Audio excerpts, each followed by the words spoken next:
നിങ്ങളുടെ favourite shows ഇനി ഒരിക്കലും മിസ്സാവില്ല. ഇപ്പോൾ C5 കാണും നിങ്ങളുടെ ഫേവറേറ്റ് ഷോ തികച്ചും സൗജന്യമായി.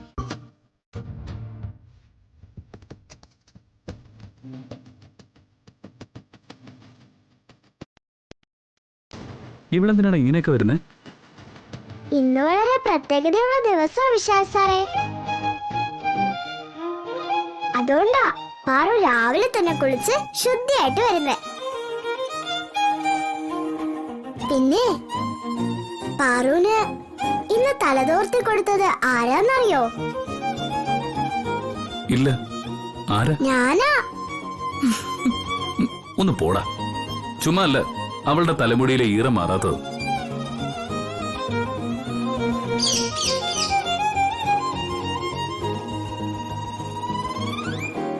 ഏയ് പാർവതി, പാർവതി, പാർവതി, നിന്നെ.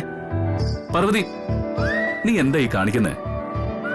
കുളിച്ചു കഴിഞ്ഞാ നല്ലോണം തല തോർത്തണ്ടേ? ഇല്ലെങ്കിലേ നീര് താണ് ജലദോഷവും പനിയും പിടിക്കില്ലേ? ഞാൻ തോർത്തിയതാ. എന്ത് തോർത്തിയെന്ന്? ദേ, മുടിയിൽ ഇപ്പോഴും വെള്ളം നിൽക്കുന്നുണ്ട്. നീ ഒന്നേ, ഞാൻ തോർത്തി തരാം. നീ വാ, വരാൻ. വേണ്ട, ഞാൻ തോർത്തിയതാ. വരാനല്ലേ പറഞ്ഞത്? വാ വാ, ഇവിടെ ഇരിക്ക. വേണ്ട സർ, ഞാൻ തോർത്തിക്കോളാം. നീ അധികം വന്നേ. വേണ്ട കേട്ടോ, വേണ്ട സർ, ഞാൻ തോർത്തിക്കോളാം. നീ തോർത്തിയാലൊന്നും ശരിയാവില്ല, ഞാൻ തോർത്തി തരാം. നീ ഇവിടെ അനങ്ങാതെ നിന്നാ മതി.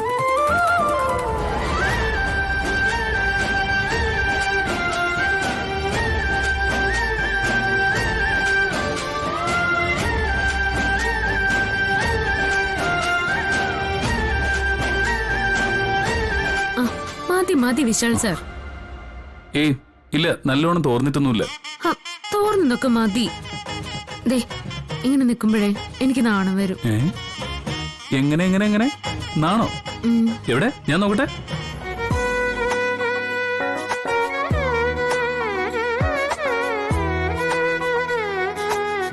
കണ്ടാൽ ഇവള് പഠിപ്പില്ലാത്തവളാണെങ്കിലും ഇവക്ക് ആവശ്യത്തിനുള്ള സാമർഥ്യമൊക്കെ ഉണ്ട്. ആളെന്തോ മനസ്സിൽ ചിന്തിക്കുന്നുണ്ടല്ലോ. എന്താ ചിന്തിക്കുന്നേ? അതോ, അതിങ്ങനെ പറയാൻ പറ്റില്ല. വേണമെങ്കിൽ കാണിച്ചു തരാം. കാണിച്ചു തരാന്നോ?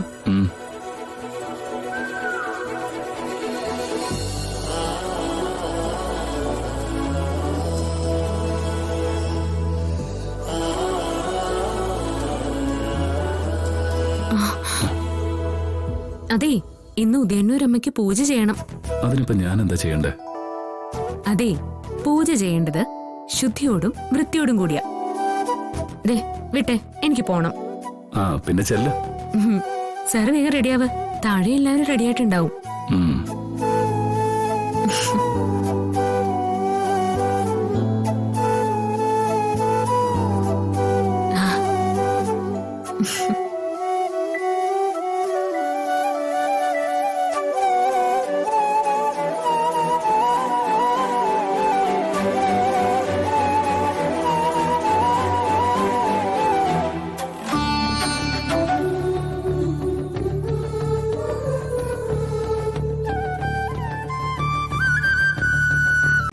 ഡൗൺലോഡ് ചെയ്യൂ C5 ആപ്പ്. കാണൂ എല്ലാ എപ്പിസോഡുകളും സൗജന്യമായി.